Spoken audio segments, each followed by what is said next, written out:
The 1914 Christmas Truce. But did it really happen? The 1914 Christmas Truce narrative has over time achieved mythological status. However, did it really take place? Did British and German soldiers actually play football in no man's land?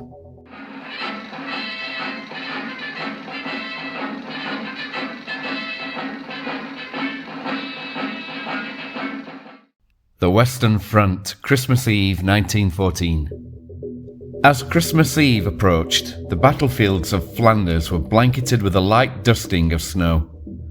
Some officers of the British Expeditionary Force in the front lines began ordering their men not to fire unless fired upon. This policy came to be known as live and let live, and it would be adopted on an ad hoc basis throughout the war, especially in less active sectors.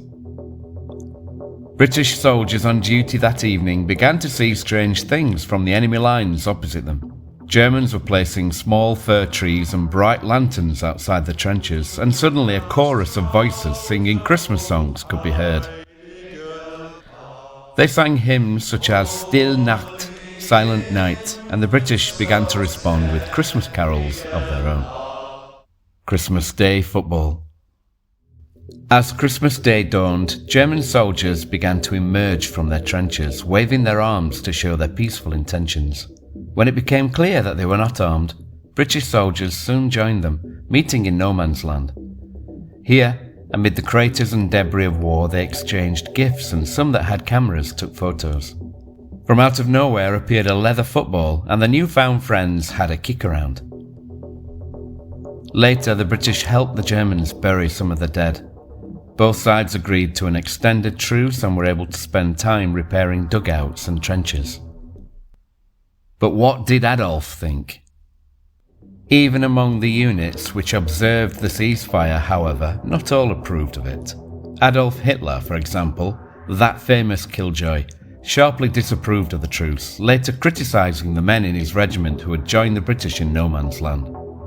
Quote, "Such a thing should not happen in wartime. Have you no German sense of honour?"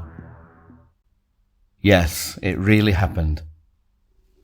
So we know then from the accounts of individual soldiers on both sides that the picture painted above was true for about 2/3 of the 30-mile, 48-kilometre front controlled by the British Expeditionary Force, where the guns fell silent for a short time. So yes, there really was a Christmas truce in 1914. And whilst there was no organised game of football as such, there were certainly impromptu kick-arounds. In some places, this truce was observed through till New Year's Day. However, life in most sectors of the Western Front returned to normal after Boxing Day. After 1914, the leadership on both sides did their best to prevent any similar truces happening again. However, Allied and German soldiers would go on throughout the war to find ways of circumventing their High Command's orders at Christmas and other times, and would again hold truces and fraternise. We hope that you enjoyed this short special video on the 1914 Christmas Truce. Season's greetings from the Odysseus Files.